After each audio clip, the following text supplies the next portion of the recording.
ঘরের বউয়ের দুইটা গোপন ভুলের কারণে স্বামীরা তাদের সংসার জীবনে কোনো উন্নতি করতে পারে না।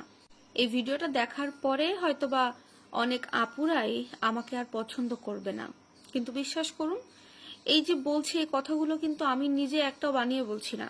এই সমস্ত কথা হাদিসে বর্ণিত আছে। এছাড়াও আমাদের নবীজি মুহাম্মদ সাল্লাল্লাহু আলাইহি ওয়াসাল্লাম বলে গেছেন, স্ত্রীদের করা এই দুইটা মারাত্মক ভুলের কারণে তাদের স্বামীরা সংসার জীবনে, ব্যক্তিগত জীবনে, কর্মজীবনে কোনো উন্নতি করতে পারে না, এমনকি শান্তিমতো সংসারটাও করতে পারে না। তাদের দাম্পত্য জীবনে সব সময় অশান্তি, কলহ এগুলোর মধ্যে দিয়েই পার হয়। তবে হ্যাঁ, সব নারী কিন্তু আবার এক না। কিছু কিছু নারী আছে স্ত্রী হিসেবে, তারা তাদের স্বামীর মঙ্গলের জন্য, সংসারের মঙ্গলের জন্য অনেক কিছু করে থাকে।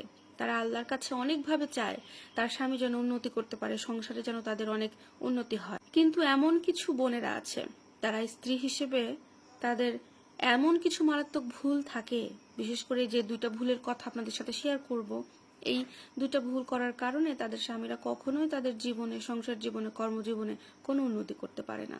এখন এর মধ্যে নাম্বার 1 পয়েন্ট হচ্ছে অকৃতজ্ঞ হয়ে থাকা। এটা খুবই গুরুত্বপূর্ণ একটা অন্যায়ের মধ্যেই পড়ে স্ত্রীদের। যে স্ত্রীগুলো অকৃতজ্ঞ, এখন আপনার স্বামী আপনার জন্য কম কিছু করে না, আপনার জন্য এত কিছু করে, এত কষ্ট করে, কিন্তু ওই স্ত্রীটা স্বামীর প্রতি অকৃতজ্ঞ থাকে। এমন হাজার হাজার অনেক স্ত্রী আছে যারা তার স্বামীর কাজকর্মের প্রতি কোনো কৃতজ্ঞতা প্রকাশ করে না। একজন স্বামী স্ত্রীর সারা জীবনের দায়িত্ব নেয়, ভরণ পোষণের দায়িত্ব নেয়, তার জীবনের সমস্ত কিছুর দায়িত্ব কিন্তু সেই স্বামীটা নেয়।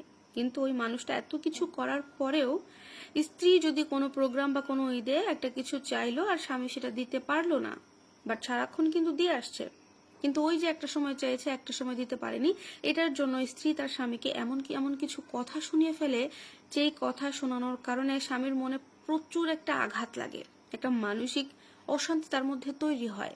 স্ত্রী যদি এখন কোনো স্বামীকে শোনা যে তোমার সাথে বিয়ে হয়ে আমার জীবনটা শেষ হয়ে গেল, আমার কোনো শখ আহ্লাদ তুমি পূরণ করতে পারলে না, অথচ মানুষটা শুধুমাত্র স্ত্রীর মুখের দিকে তাকিয়ে তার মাথার ঘাম পায়ে ফেলে ইনকাম করছে যেন আমার বউটা একটু ভালো থাকে, তাকে একটু মুখে হাসি ফুটাইতে পারি, কিন্তু স্ত্রী হিসেবে আপনি তাকে অকৃতজ্ঞ প্রকাশ করছেন।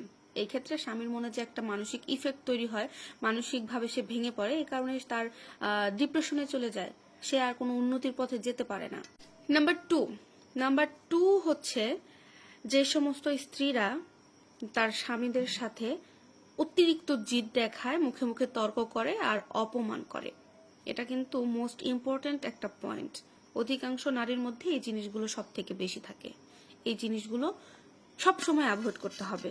আমার বোনেরা, আপনারা যদি এই কাজগুলো করে থাকেন, আপনাদের স্বামীর সাথে মুখে মুখে তর্ক করেন, অতিরিক্ত জিদ দেখান বা তাকে অপমান করে ছোট করে কথা বলেন, এগুলো থেকে বিরত থাকেন।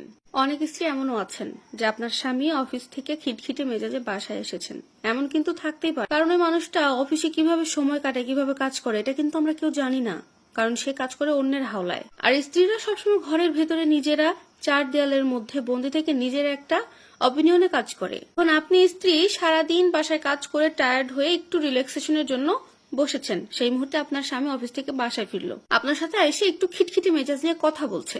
একটু ধৈর্য ধরেন না বোন, ওই সময় আপনি তো বাসাতেই ছিলেন, আপনি যতই কাজ করেন আপনি কিন্তু আপনার বাসায় ছিলেন, কিন্তু ওই মানুষটা বাসায় ছিল না। আর এই কারণেই আমার সমস্ত আপুদেরকে রিকোয়েস্ট করব যে স্বামীদের সাথে কখনোই যে প্রথম পয়েন্ট যে অকৃতজ্ঞ, এবং দ্বিতীয় পয়েন্ট অতিরিক্ত জেদ, তর্ক করা, স্বামীদেরকে ছোট করে কথা বলা, এগুলো করা থেকে বিরত থাকবে। না হলে তোমার স্বামী তোমার করা দুইটা ভুলের কারণে সংসারে উন্নতি করতে পারবে না, তার ব্যক্তিগত জীবন বলো, কর্মজীবন বলো, সবকিছুতে অনেক ডাউন হয়ে থাকবে। আশা করব ভিডিওটি সবার উপকারে আসবে।